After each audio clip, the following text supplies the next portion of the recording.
Hello, welcome to the Waverley Arms in Weymouth. We are with two members of the ZAAG Band. I'm George and this is Andy. Unfortunately, our lead vocalist Zola could not be with us tonight, so we will try and cover what Zola would be doing. This is a question and answer session. We asked various fans to write in or send us any questions that they would like the band to answer, anything they're curious about, and delighted to say a number have done so. So we will work through some of the questions that we've been asked about the band and how we work. So, onwards and upwards. The first question we have is from Mr. Mike Lewin of Reading in the UK, and he asks, it says, in the Gryffindor Collection song, you give directions to the Griffin pub in London. He says, if I followed them, would I get there? And if so, would I find Peaches still working there? The answer to Mike is absolutely yes. The directions are quite accurate. If you come out of Chancery Lane Station, put on the song, follow the directions, and within 10 minutes you'll be at the front door of the Griffin. If you want to see Peaches, I would recommend you to check the website as for when she is working, but she does still work there indeed. So that's yes on both counts. Our next question is from Miss A. Duncan of Boston, Massachusetts in the US. She asks, how is it possible to produce an album of quality recording in a pub? I hand over to our producer, Andy. And the simple way to answer that is to say there are 3 points. The first thing you need to do, obviously, is know your equipment, so that you're ensuring that you don't pick any extraneous noise from the public in the bar or anything around in the pub that rattles or hums. The second part of that is that the production and the engineering are not actually done in the pub. They are done back in my home studio, so that way I'm able to clean up and ensure we have the best signal quality to work with. And the third part of the answer is just to ensure that you work with people that know what they're doing. Hey, which sort of excludes us, really? I looked in your direction. Oh, thanks, Andy. Our next question is from Mr. R. Smith of Halifax in the UK, and he asks us, you quote Rush as an influence on your latest album, The Wrath of Grapes. In what way, and is there any particular Rush album that influenced you on this album? Right, in Rush, if you know the band, are a Canadian rock band, and they are a 3-piece. Now, when we lost our lead guitarist last year, we obviously had to think about how we were going to fill the sound of a song with just 3 people to do it. So in that respect, we took influence from Rush. Okay, they have different members playing different instruments to us, but we face the same sort of problems about covering the basis of percussion, bass, guitar, and other instruments, keyboards, violin, or whatever on top of that. So I found this time around, because there's only 3 of us, we just had more space to work with, and I think that led to greater creativity, really, I think, in the songs we produced. I don't know if Andy would agree with that. Yeah. And the other part of that question was any album in particular. This particular one, Hemispheres by Rush, was a heavy influence because of the structure of that album, which has the first side as a single piece lasting 20 minutes or so, and the second side being standalone songs. So the structure of The Wrath of Grapes, heavily influenced by that, and also by the main theme of war and struggle. And also Rush on that album as well have a song called The Trees, in which the follies of human beings are put down onto plant life. And that's again an idea that we brought into The Wrath of Grapes, which is about, I suppose, 2 different types of grapes falling out. Also an influence there was the cartoonist Gary Larson, who does The Far Side. He again used to put human behaviour down onto animals, and again that was an influence about mirroring human behaviour, but in a different part of nature. So thank you to Mr. Smith for that question. We have a similar one, interestingly enough, from a Mr. J. Rodriguez from Mexico City. So hello in Mexico. He says, the Wrath of Grapes is clearly influenced by Pink Floyd, he says this time. He said, they famously fell out. Was there any sour grapes in the band during recording? Nice question.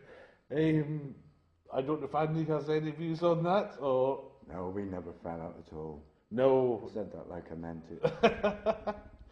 No, we have had no episodes of throwing toys out of the prams, but that's not to say we don't have different opinions on things. You know, we all can have very strong views about what way we want a song to go or how a particular bit should sound. But early on, in the days of the ZAAG Band, we decided that the main lyricist for a song has the ultimate say or the ultimate vote.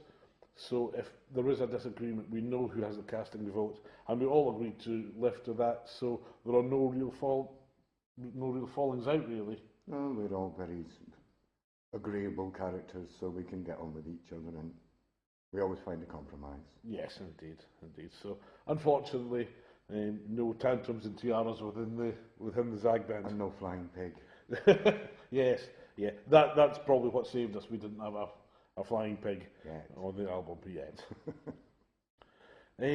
Another question from Mr. M. Gray of Aberdeen, Scotland.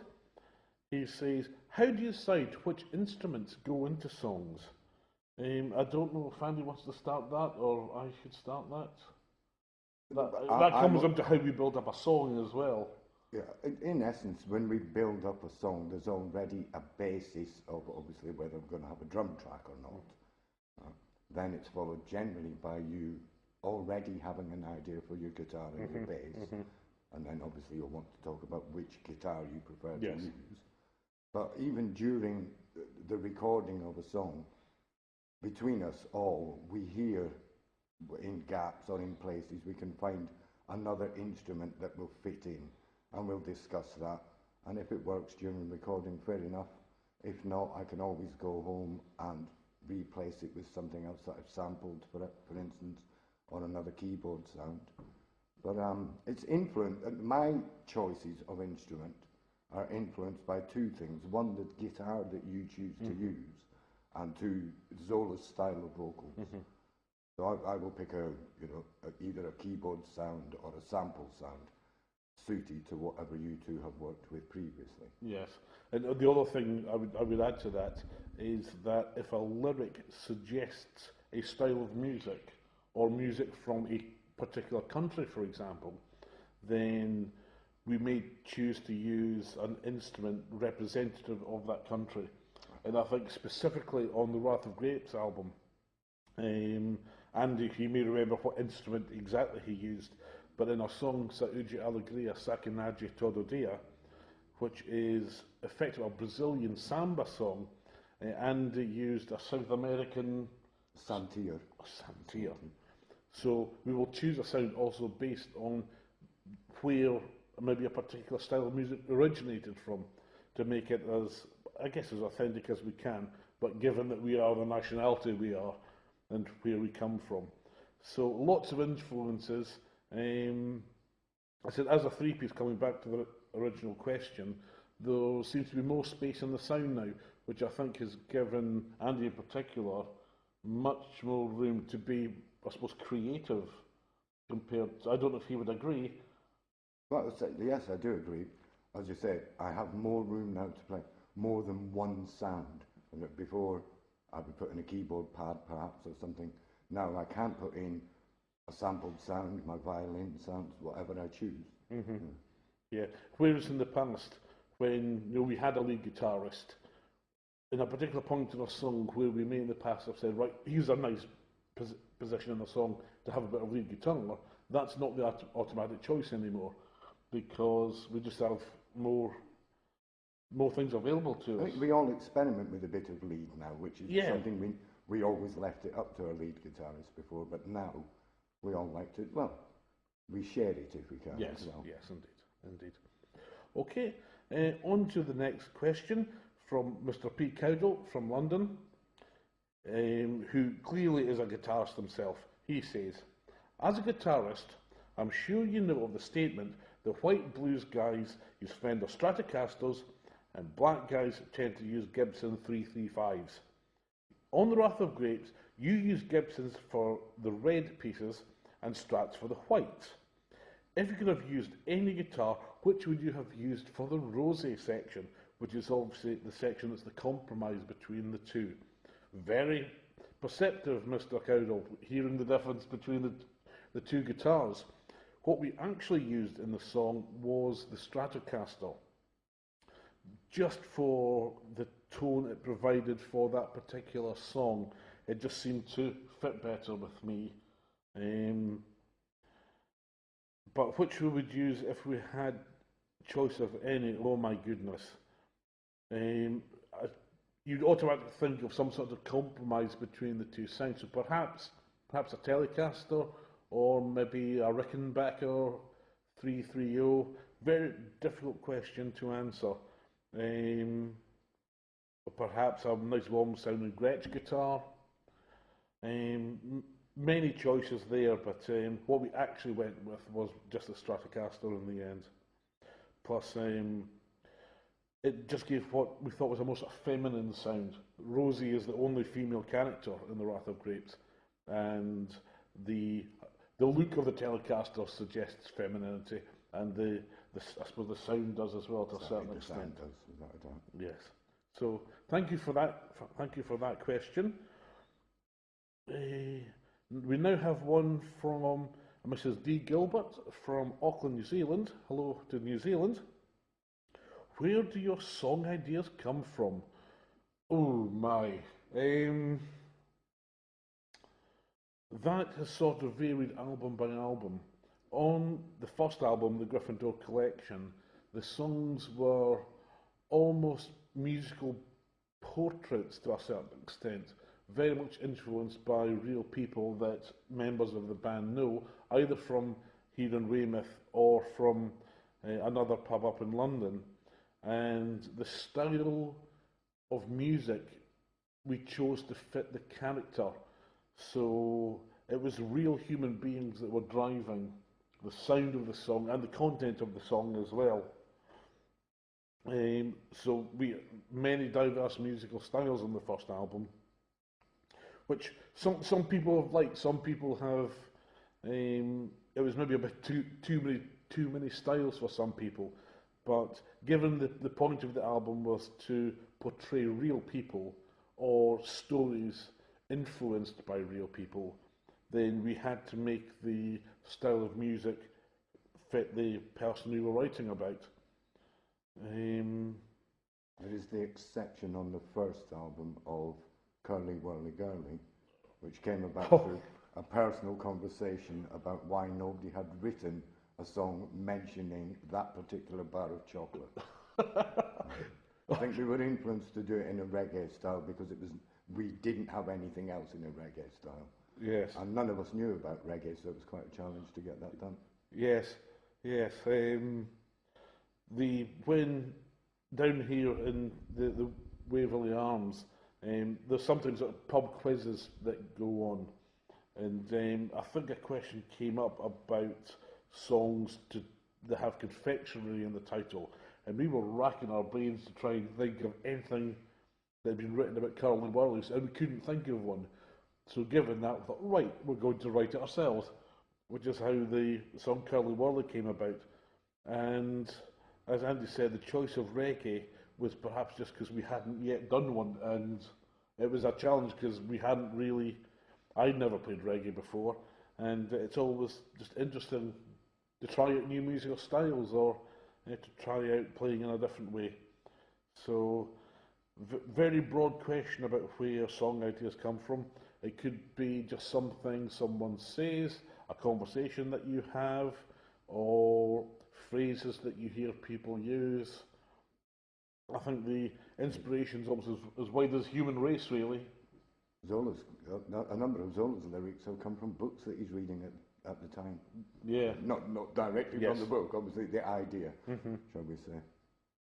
And obviously you come up with plenty of ideas yourself. Yeah. So I I'm not sure I know. It's someone will just say something to you and something click in your brain to think, oh, that would make an idea for a song, or a particular phrase that someone may say. Sounds like a title. Yeah. Just sounds like a song title. Sounds like a song title. So we will write that song then. Yeah, yeah. Okay, thanks, Andy. Moving onwards, I'm just checking my list very briefly. Right, this is from Mr. P, and I hope I pronounced this properly, Kisha, from Budapest in Hungary. What is Russian reggaeton? He asks. Oh, right. Russian reggaeton. I was almost challenged by someone I know to write a song in the reggaeton style. And when she asked me, I said, oh yeah, I can do that, no problem at all. I'd never heard of reggaeton, I must admit. So I went home and did a bit of research, and she also put me onto a particular song by Don Omar called Pobre Diablo. And I listened to it, and I'm not sure if it's in Spanish or Portuguese.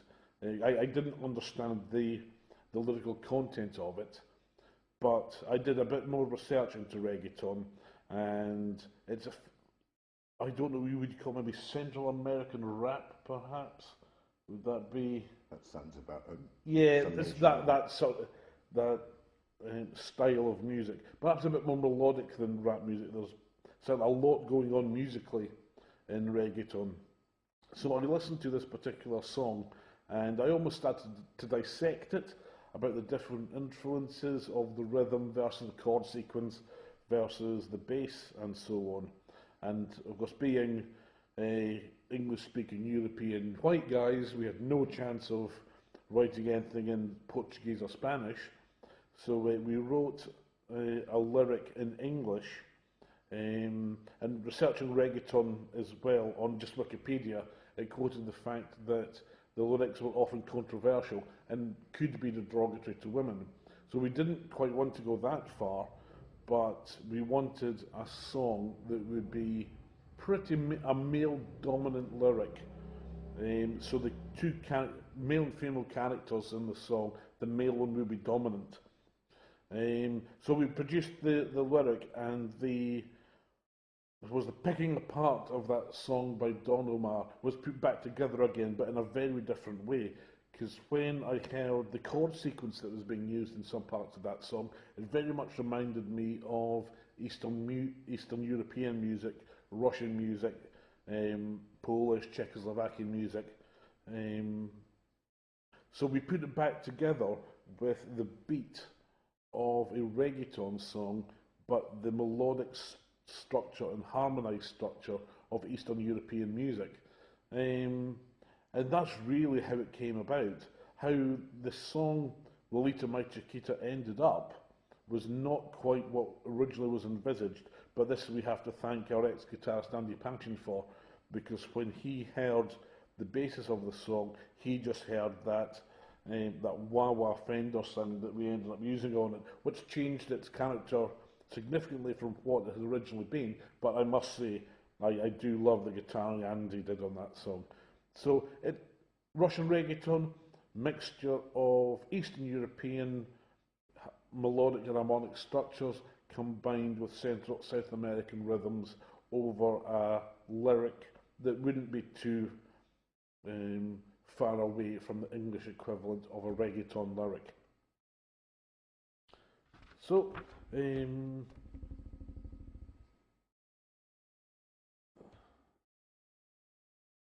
I think that's all the questions that we have. I think it is for the moment. I think it is for the moment. I'll just check we haven't missed one. Yeah, you're right. Yeah, so that's all. Let's do a song now. So we'd just like to thank you for joining us here in the Waverley Arms and for the questions that were sent in. And I'm sure we will do one of these again at some point. I'm sure we'll have more questions very soon. And when we do, we look forward to answering any more that you may have. In the meantime, if you wish to send in any questions to the band, our email address, as ever, is thezaagband@hotmail.co.uk, and we would be delighted to answer any questions that you may have. So that's bye from George And bye from Andy. and bye from Zola. Thanks for your interest. Saúde e alegria. Gria, Sakanaji, Dododia.